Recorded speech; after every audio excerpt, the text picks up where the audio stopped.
Revenir, ça revient, c'est là. Donc Alexandre, on sort de table. On a très bien mangé, mais on est... Ah, c'est moi qui coupe en fait. Ah oui, c'est ça, c'est qu'on n'a pas le droit de...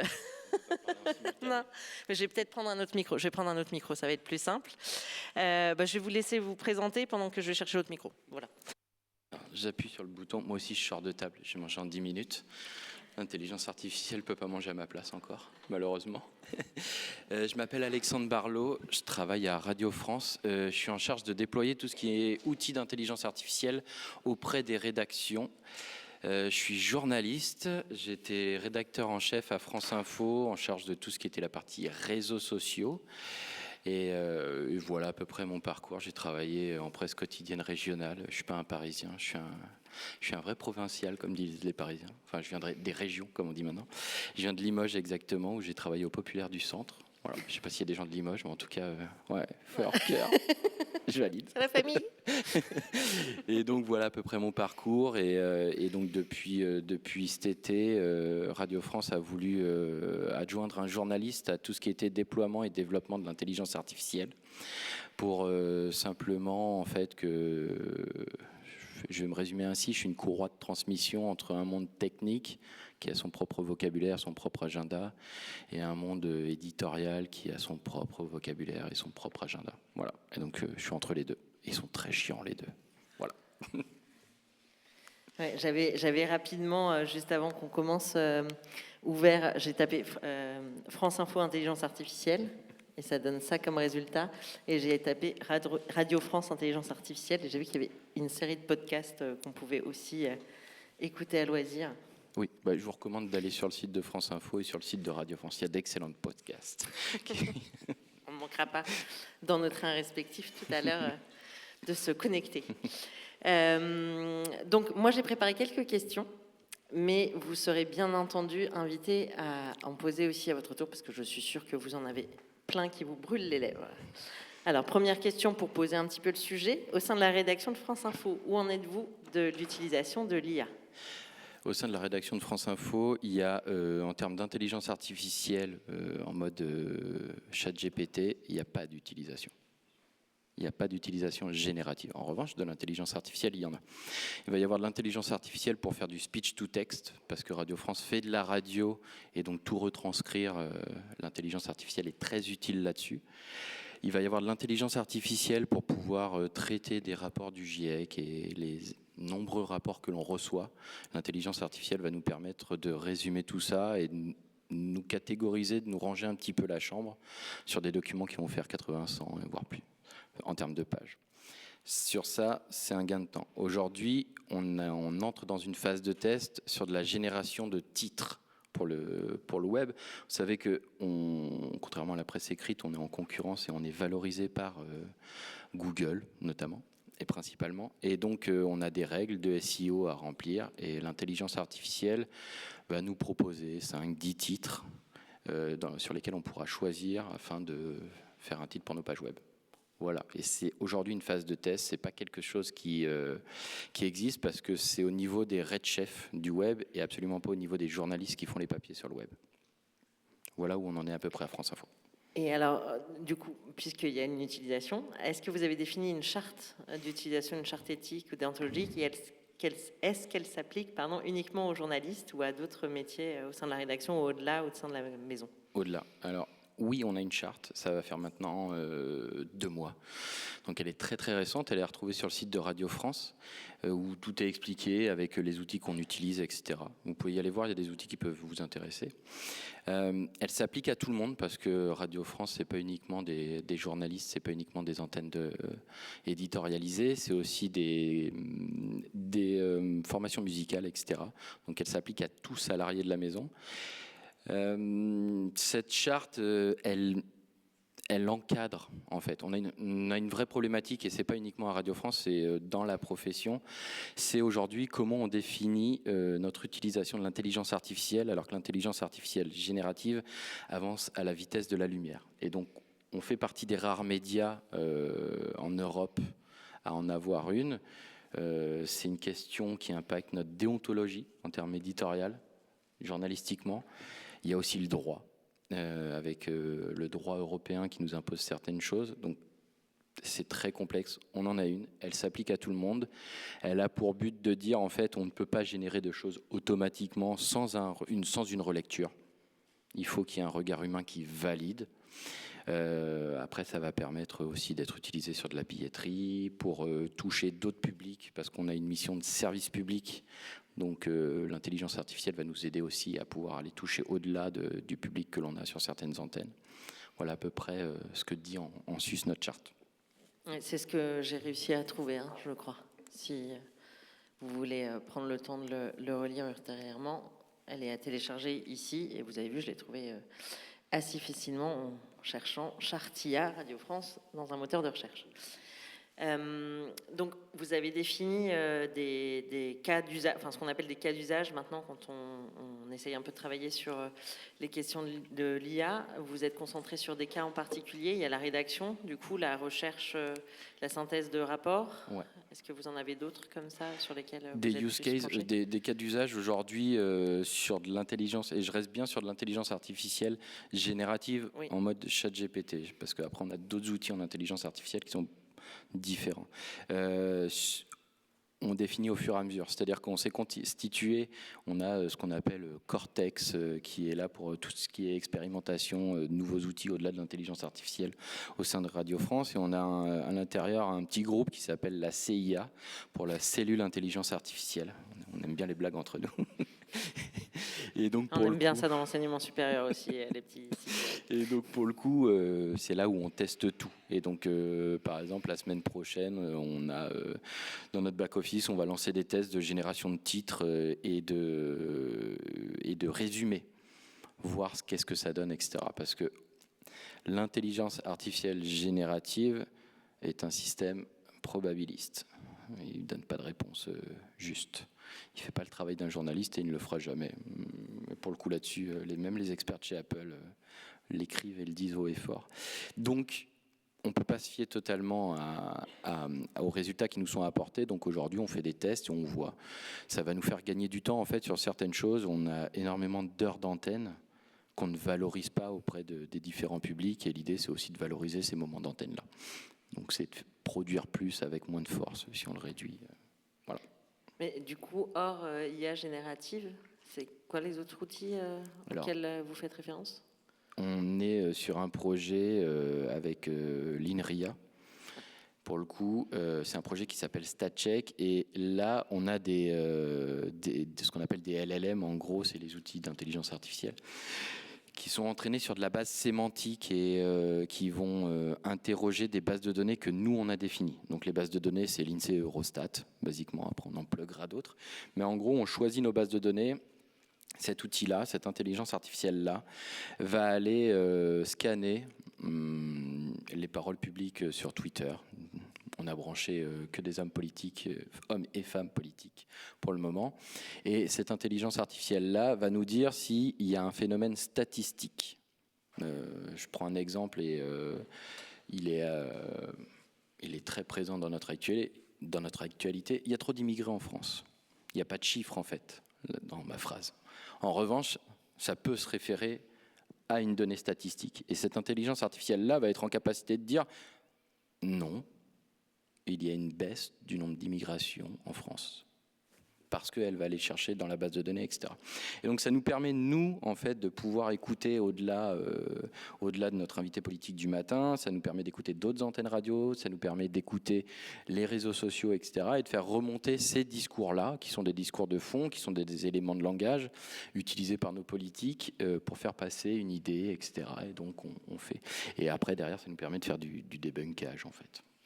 Et alors justement, parce que tout ça, enfin, pour pouvoir utiliser toutes ces ressources-là, faut être formé. Enfin, j'imagine que au sein de la rédaction, il y a des profils très divers, même si vous avez tous, toutes et toutes, j'imagine, fait une école de journalisme, et peut-être pas. Enfin, je suppose en tout cas.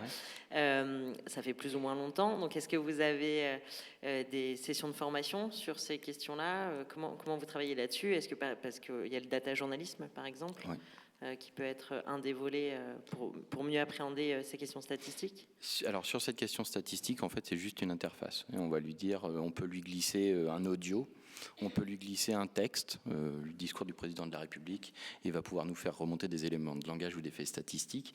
On peut aussi faire une recherche en langage naturel. Est-ce qu'il y a plus de trains qui circulent en France aujourd'hui? Il va nous faire remonter des réponses par rapport à ça. Les journalistes aujourd'hui à Radio France sont formés sur 3 choses. L'OSINT, donc c'est tout ce qui est en open source et comment retrouver les traces qui traînent sur le numérique. Il y a le data journalisme qui est une version premier niveau. En fait, on rentre pas dans tout ce qui va être code, etc. Parce qu'un data journaliste au sens comme on l'entend dans les rédactions, c'est quelqu'un qui est même en capacité de coder, qui a un profil un peu de dev, donc qui va connaître un langage basique qui est le langage Python, qui est un vieux langage, mais 30 ans pour le coup. Voilà. Et le troisième type de formation qu'il y a au sein de Radio France, c'est le prompt, savoir parler à une machine en fait. Et ça, vous exercez ensemble ou enfin, Ouais. il y a des guides vous avez fait parce qu'on sait que justement ça va très vite, donc pour suivre les évolutions. Alors après, il y a une communauté de partage. On se partage les choses, etc. Il y a des formations au sens formation. Ils vont à campus, ils passent 48 heures, enfin 2 jours à être formés à ces choses-là. Et après, c'est de la communauté de partage. Il y en a qui ont une véritable appétence et donc qui vont aller beaucoup plus loin, d'autres qui ne l'ont pas et qui s'arrêtent en cours de route. Et vous mettez des outils à disposition. Donc ouais. Ça, on peut les voir aussi dans la charte peut-être. Oui, certains outils. Ouais. Alors c'est des outils sur étagère, des outils sur lesquels on paye un abonnement en fait. Après, ça vous permet de conserver les données? Parce que ça peut être ça aussi l'autre question. Comment vous travaillez sur ces données-là? Est-ce que vous les... Je suis journaliste. Je ne veux pas partager mes informations. Voilà. J'ai tous les jours les mains dans l'intelligence artificielle, j'ai tous les jours les mains, j'étais responsable des réseaux sociaux, etc. Mes données, je pense qu'ils en savent plus sur moi et sur ma santé. Ça ne me dérange pas. En revanche, si je ne veux pas partager une information, je la mets là. Du carnet, parce que comme on enregistre en audio seulement, je décris. Alexandre présente son carnet. Voilà, j'écris. Et sur ce genre de choses, on a une cellule investigation à Radio France qui fait partie de l'ICIG, etc., de tous ces consortiums-là européens. On leur met à disposition des outils de transcription, etc. Ils ne veulent pas. Je vous raconte une petite anecdote. On a sorti l'affaire Pegasus. Je ne sais pas si ça vous parle, cette société israélienne. Donc j'étais responsable des réseaux sociaux de France Info, machin, etc. Ça faisait quand même 6 mois qu'ils travaillaient sur le truc. Une semaine avant, on m'envoie une invitation. Je sais juste que c'est le patron de la cellule d'investigation qui m'envoie cette invitation-là.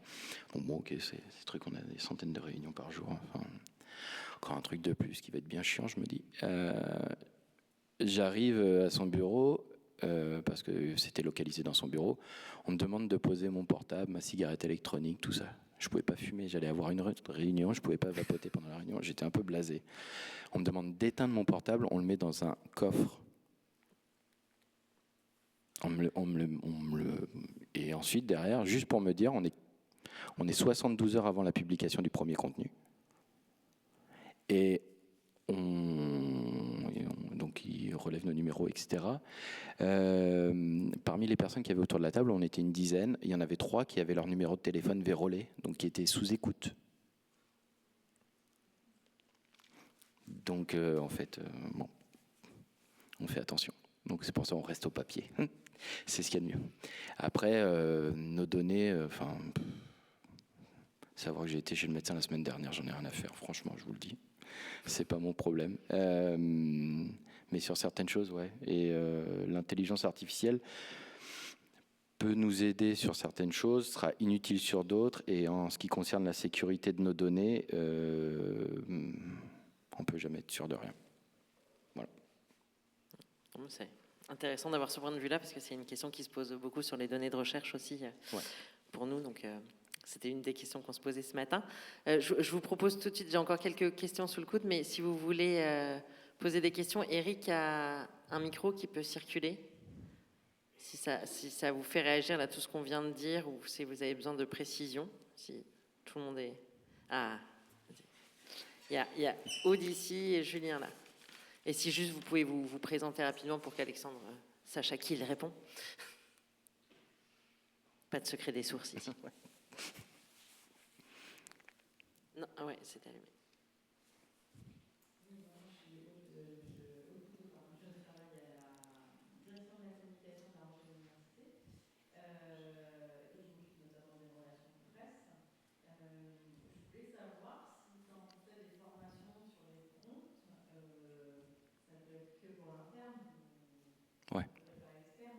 Non. Non. Non, c'est que sur l'interne. Sur ces métiers-là, en fait, pour aller un petit peu plus loin, la vraie problématique qu'il y a, c'est que ça évolue tellement rapidement que, en fait, parfois, l'apprenant en sait plus que celui qui enseigne. Et ça arriverait assez régulièrement. Donc, moi, je peux donner un seul conseil, c'est aller sur YouTube, suivez 2-3 personnes. Et après, aujourd'hui, des exemples bêtes, j'avais écrit un prompt. On a fait un test France Bleu parce qu'on a eu Michel Barnier le 15 novembre. J'avais écrit un prompt comme ça, en lui disant tout faire. Je l'ai interrogé en langage naturel. Une semaine après, il était en capacité de me faire la même chose alors que ça évolue trop vite là-dessus. Mieux vaut avoir une bonne veille et il n'y a pas besoin de formation sur certaines choses. Sur ChatGPT, Claude, etc. Notebook LM aussi. Pas plus.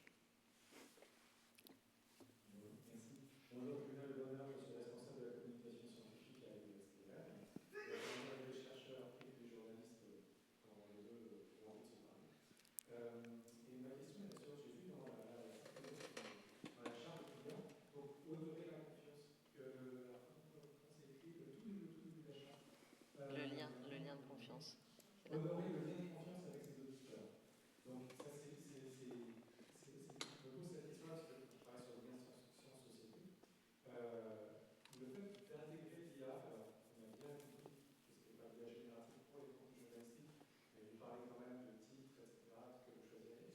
Comment, vis-à-vis du public, vous avez évalué, anticipé des réactions qui pourraient se produire en disant Radio France se met à l'IA, comment éviter la confusion du public justement avec le contenu journalistique, parce que la charte, elle est pour ceux qui vont aller regarder la charte, mais pour ceux qui consultent au quotidien. Ça sera indiqué. Le jour où le jour où un contenu sera fabriqué de A à Z, ça sera indiqué. Après, en étant franc à Radio France, je pense pas que un jour ça arrive. Mais ça sera indiqué. Tout ce qui est propulsé à l'IA, ça sera indiqué. En termes de création. Ouais, aujourd'hui, quand c'est pas entièrement généré par l'IA, mais en partie, est-ce que c'est mentionné ? Il n'y a rien qui est généré en partie par l'IA. D'accord. En termes de texte, en termes de production, etc., il n'y a rien de généré par l'IA. En revanche, passer un audio à l'écrit, c'est de l'intelligence artificielle. Mais ça, c'est des choses qu'on utilisait il y a 6 ans, 7 ans, 8 ans. Oui, les lecteurs audio. Ouais. Ça répond à la question. Parce que on peut, parce que je voyais qu'il y avait indiqué aussi une adresse mail à laquelle les auditeurs peuvent écrire pour approfondir peut-être. Parce qu'il y a ce qu'on déclare, effectivement, et puis tout ce qu'on imagine qui pourrait se passer et qui n'est pas forcément dit, dans cette ère un petit peu sauceuse. Voilà. Vous travaillez dans la communication et vous savez qu'à partir du moment où on ne dit pas quelque chose, les gens vont l'envisager à notre place et forcément ils vont penser au pire. C'est une réalité. C'est une réalité. Aujourd'hui, nous on joue la transparence, on le dit. Voilà. Je suis là aujourd'hui devant vous pour dire qu'on fait des tests sur des titres. On utilise de l'intelligence artificielle générative à épreuve de test. On a essayé aussi de traduire des podcasts avec des voix de synthèse. On essaye, on s'interdit rien. On ne va pas s'interdire en fait. Ça, c'est une réalité. Après, si on met quelque chose en production, etc., on le dira.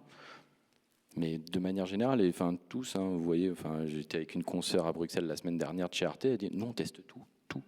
Ils ont fait un documentaire de 50 minutes, généré à l'intelligence artificielle pour tester. Et en fait, ils l'ont mis à la poubelle.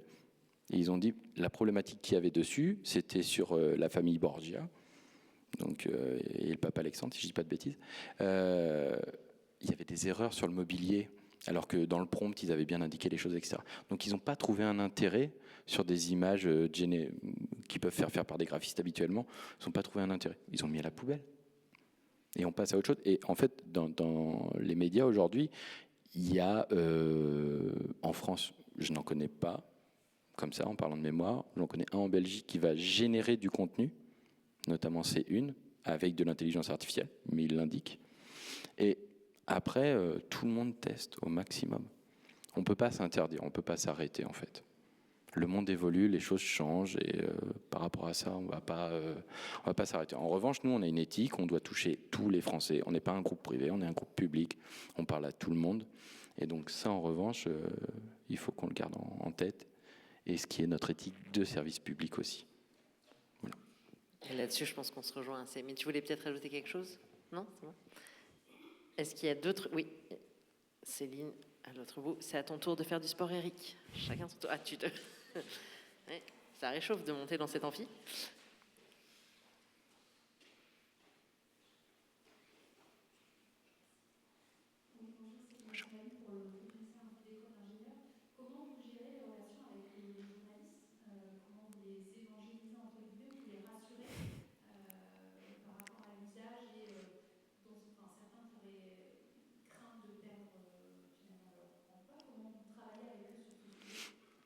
Et je leur invite à lire Schumpeter d'abord. Voilà. Et ensuite, il y a deux problématiques. Il y a ceux qui croient que ça va gérer tous leurs problèmes. C'était encore le cas ce matin. Je voudrais faire ci, mais en fait, non. Et il y a ceux qui ont peur que ça les remplace. Et en fait, nous, on essaye de travailler en partant de l'irritant, de ce qui est problématique pour le journaliste, et on essaye de trouver une solution et de voir s'il y en a une qui existe. Et ensuite, il y a soit de l'intelligence artificielle, soit juste de la bonne pratique parfois. Quand on leur amène ce genre de choses, l'idée c'est de leur dire, en fait, voilà ce que ça va te permettre. On a des journalistes qui font de la valorisation, notamment sur le site franceinfo.fr, de valorisation de contenu de l'antenne radio. Donc ils vont prendre un reportage de 2h30 pour le mettre sur le site web, ils vont l'éditer, ce qu'on appelle l'éditer, ils vont le réécrire, etc., pour que ça soit optimisé pour Internet. Ces journalistes-là, quand on leur dit on peut générer un titre, on peut résumer un chapeau, etc., ils disent ouais, mais moi je vais faire quoi? En fait, 2 minutes 30, c'est l'équivalent d'un feuillet et demi. Donc c'est pas énorme en termes de longueur. En revanche, la demi-heure qui passait auparavant à faire tout ce travail-là, peut-être que ça peut lui permettre de passer des coups de téléphone, de rajouter de l'information dans un papier. Tout de suite, ils voient les choses différemment. Ouais, je vais plus m'amuser que copier-coller le travail d'un autre. Donc en fait, l'idée à Radio France, après, les coupes budgétaires, on les a tous, et vous savez qu'il y a des personnes qui sont là pour dépenser moins. Nous, à Radio France, on essaye de faire un truc, c'est ce qu'on peut gagner en temps d'un côté, on va le réinvestir en temps ailleurs, quoi. Et ça permet aux journalistes d'avoir plus de temps pour faire des choses à valeur ajoutée. Donc voilà comment on le fait. Après, les journalistes sont une population très chiante. Je le dis parce que j'en suis un. Voilà. Alors, en attendant qu'il y ait éventuellement une autre main qui se lève, on a parlé de la rédaction de Radio France, mais Radio France, c'est une grande maison, comme les universités sont des grandes maisons. Est-ce que vous discutez IA avec les autres métiers, ou est-ce que c'est vraiment chaque service se pose des questions et travaille en parallèle? En silo? Alors non, moi je fais partie exactement de...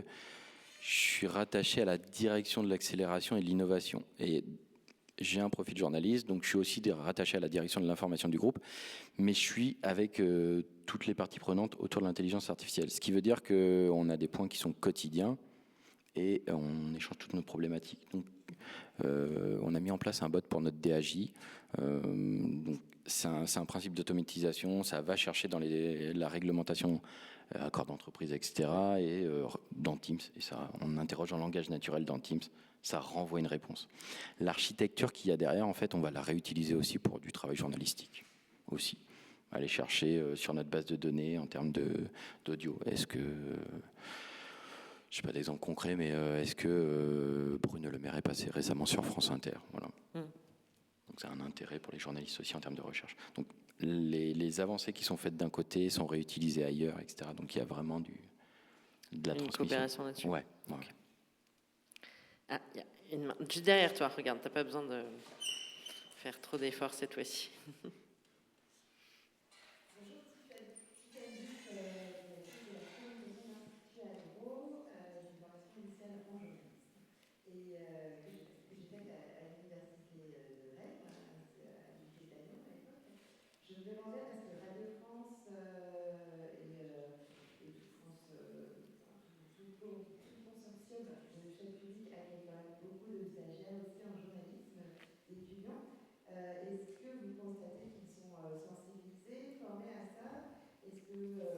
pas suffisamment? Est-ce qu'ils en savent plus, moins que vous? C'est des choses qui les intéressent, comment ils l'utilisent? Est-ce que vous les cadrez? Enfin voilà, comment se comportent les étudiants qui arrivent en stage sur ces questions-là? Est-ce que nous, on peut faire passer des messages là-dessus ou pas? Il y a un message, c'est soyez curieux de l'environnement dans lequel vous évoluez. Je pense que c'est ça. Après, sur les profils qui viennent, il y en a qui veulent faire que de la radio. Il y en a qui sont très très ouverts à tout ce qui est nouveaux médias, etc. Je pense que c'est plutôt lié aux personnalités, en étant franc qu'à une formation. Si la formation les pousse à aller s'intéresser dans le monde dans lequel ils évoluent, voilà, ça fonctionnera. Là encore, j'ai un exemple qui est concret. À Radio France, on recrute nos journalistes sur concours. Donc vous passez ce qu'on appelle le planning.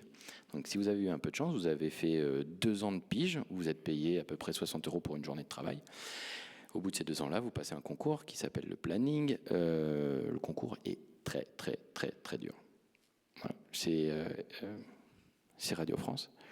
Ensuite, vous avez entre 3 et 5 ans de CDD. Donc vous passez un concours pour être CDD. Déjà. Et au bout de ces 5 ans-là, les gens, ils viennent pour la radio, ils viennent pas pour autre chose. Et on remarque là depuis ces dernières années que parmi les profils, en fait, ils s'adaptent à tout. Ils ont été formés radio, biberonné radio, etc. On les met sur les réseaux sociaux, on les met... ils s'y intéressent. C'est dans notre quotidien, donc forcément, ils ont ces réflexes-là et ils s'adaptent. Je pense, et c'est pour ça que ça me fait dire, je pense que c'est pas une problématique de formation, avoir un TD d'1 heure toutes les semaines sur le sujet. Je pense que c'est vraiment comment on ouvre son esprit au monde dans lequel on évolue. Après, si je ne dis pas de bêtises, mais il faudrait vérifier la source, je crois que la conférence des écoles de journalisme a produit des guides et des chartes type pour les étudiants actuellement en formation là, qui sont depuis la rentrée mises en œuvre partout. Il y en a qui étaient un peu plus en avance que d'autres, mais Ouais, RSF aussi a fait une charte. Et ben, on arrive au terme de ce temps d'échange. J'espère ne frustrer personne. Est-ce que si vraiment il y a une dernière question, on peut la prendre? Mais sinon, on va devoir s'arrêter là. J'ai l'impression que c'est bon. Merci beaucoup, Alexandre. Merci à vous. Merci beaucoup.